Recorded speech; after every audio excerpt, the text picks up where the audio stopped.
در این ویدیو من برای شما معلومات میرسونم درباره ویزا وقتی که شما میرید از تاجیکستان، گرفتن آیدی کارت و عوض کردن جای کارتون و چقدر شما وقت دارید که وقتی که کارتون رو عوض میکنید و درباره شرطنامه طرفین بین شما و بین چی کارفرما.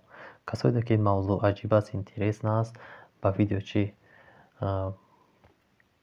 подписаться میکنیم و поделиться میکنیم ویدیو را و در کانال ما چی ابونه میشویم، ویدیو را لایک میگذاریم و کامنت میگذاریم. خب رفتیم. مشکلاتی که ماهای آخر سر بچه های تاجیک آمده ایستاده است. بچه ها آمده به گرفتن آیدی کارت جای های کار خودشون را عوض کرده ایستادند. بچه ها این کار را نکنید. شما کمک صبر کنید، کوشش کنید که تا اقلا آیدی کارتتون را چی گیرید.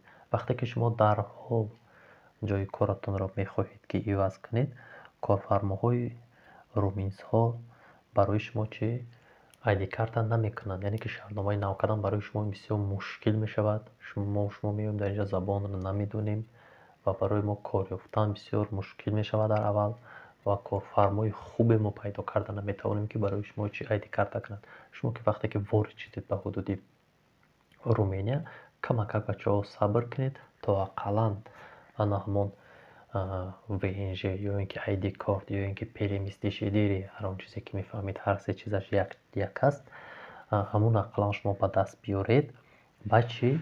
بعد آزادانه میتوانید که جای کارتون رو عوض کنید، جای کار خوب پیدا کنید و چی کارتون رو عوض کنید رفته از پای کار دیگرتون شوید. یعنی باز این هم احتمالیت دارد.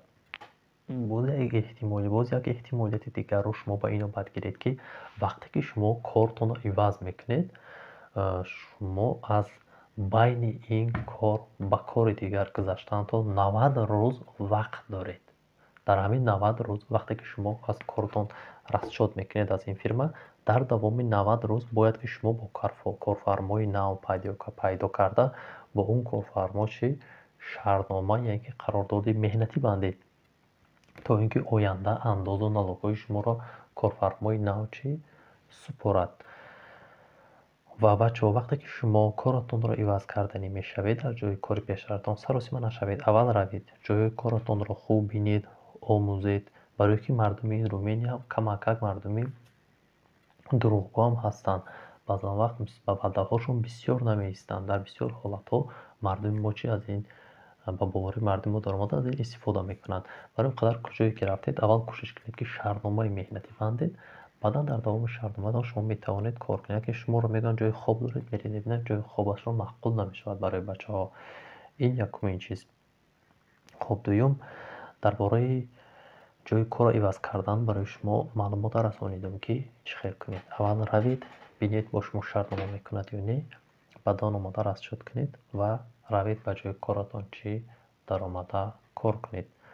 خب باز یک بار که به معلوماتتان میرسانم که 3 ماه شما وقت دارید که تا اینکه شرطنامه مهنتی نو چی بندید. وقتی که شما با کارفرما شرطنامه را امضا کردید، کارفرما در مدتی یک چند ماه برای شما وقت است که اجازتنامه کار از سر نو گیرد برای شما.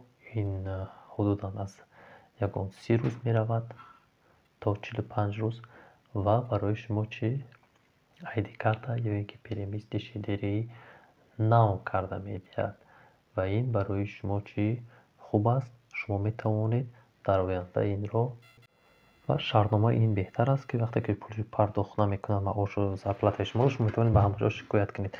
باز یک معلومات دیگر هم به سمت شما میرسانم که در این دولت ها هم مثلا کیدت، چون که در ما معروف است کیدت هست، وجود دارد. اینا فریب میکنند و میگن برای اینقدر هوشیار باشید تا اینکه چی به این حالت ها ما شما چی نغلطیم. و در این دولت بودن چند حالت هایی که بچه های تاجیک فریب کردن یا که ترکمن‌ها را فریب کردن، پولاشون پرداخت نکردن، از روی حسابی که چی شرطنامه نداشتین. با کارفرما وقتی شرطنامه نداشتین، ادوکاتا و ملیسا و پلیسا هم یگان کار کرده میگه چی نتوانستند.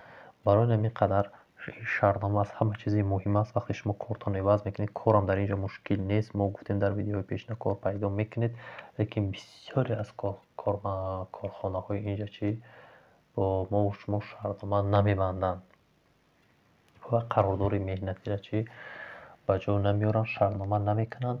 Аз ҳамин лиҳоз бачаҳои мо чӣ дар кӯчаҳо мемонанд ва бе документ, бе ҳуҷҷат мемонанд. Будан ҳолатҳое ки бачаҳоро ID картаҳошон бучид, ВНЖ-ҳошон ягон кас қарордод бо онҳо набаст ва чӣ давлатро тарк карда баромада раванд. Вақте ки шумо қариб меояд, ягон рӯз мемонад, вақте аз ба вай рафта муроҷиат мекунед, шумо дар иҷоза вай муваққатан барои шумо огоҳӣ медиҳанд ки аз ҳудуди Румения бароед дар ҳамин рӯзу соати муайян. Дар ҳолати набаромадан чораҳои қонунӣ дар бораи шумо чӣ андешида мешавад. Имконият дорад ки шуморо чӣ депорт кунад аз ҳудуди Румения. барои ин қадар бачаҳо ин шаҳрнома бениҳоят як чизи муҳим. ҳар он куҷо ки кор меравед, аввал ин масъаларо чӣ масъалагузорӣ кунед ва дар ҳамин муддати гуфташудаи мо шумо чӣ қарордод бандед, шаҳрнома кунед, баъдан кору фаъолиятатона давом диҳед. хуб, ман боз мехоҳам як маълумоти дигарро ба самти шумо расонам ки маош дар давлати Румения бисёр мепурсанд. рӯз маоша ман фаҳмондам, боз дар комментария навистааст як бача ки маош чанд сум аст. маош дар Румения соати кори $3 аст. бачаҳо, маоши калон нест дар инҷа. соати кори $3 моҳона мешавад. бачаҳои мо мегиранд,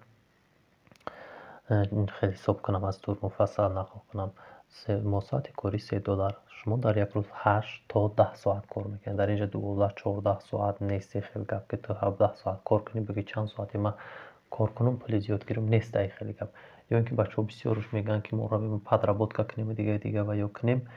ин хел гапош ҳам нест. ай бачаҳо, шумо наметавонед ягон навъи подработка кардан. нест. қариб дар 80% корхонаҳое ки аз замини Тоҷикистон ба Румения вардистиянд нест. шумо ҳам соати муайяншударо кор мекунед, мебиед, хоб мекунед, мехезед, меред. шумо 8 соат кор кунед, дар стройка мегиред $650. 8 соат кор кунед. агар шумо 10 соат кор кунед, мегиред $750. агар шумо кор кунед дар ягон завод, цех ё намедонам дигар чизҳои дигада, шумо мегиред $500-550. умуман бачаҳои мо вақте ки омадисиянд, ин 500 то 800 пешиш дар баъзе ҳолатҳое ки подработка ва дигар корҳо дора $1000 мегиранд. хуб, хай дар инҷа ҳастанд бачаҳое ки инженер ҳастанд, намедонам, тимлидер ҳастанд, намедонам, бригадир ҳастанд, намедонам, дигар корҳода машғуланд. хуб, онҳо мегиранд $1200-1400, $1500 то $1500-1600. бачаҳои мо чӣ кор мекунанд, лекин онҳо аз рӯи дигар ихтисосҳо ва аз дигар самтҳое ки аз дигар вазифаҳо мегиранд, яъне ки аз масъулиятҳошон мегиранд, аз дигар корҳо. 98% бачаҳое ки мебиёянд бо ҳамин маош кор мекунанд ва чӣ фаъолият доранд. барои ин қадар мо масалан ин маълумотро ба самти шумо мерасонем ки пеш аз оне ки шумо сафар кардан мехоҳед ба як ҷое, шумо таҳлил кунед, бубинед видеоҳоро, роликҳоро, таҷрибаи дигарро. агар шуморо қаноатманд кунаду шумо тавонед, марҳамат ба ҳамонҷо сафар кунед ва чӣ кор дошта бошед. ин мардум як чизи дигарро ма боз ва маълумоти шумо мерасонам ки ин мардуми Румения худшон муҳоҷир ҳастанд. ҳудуди Румения худаш 19 ё ин ки 20 миллион аҳолӣ дорад.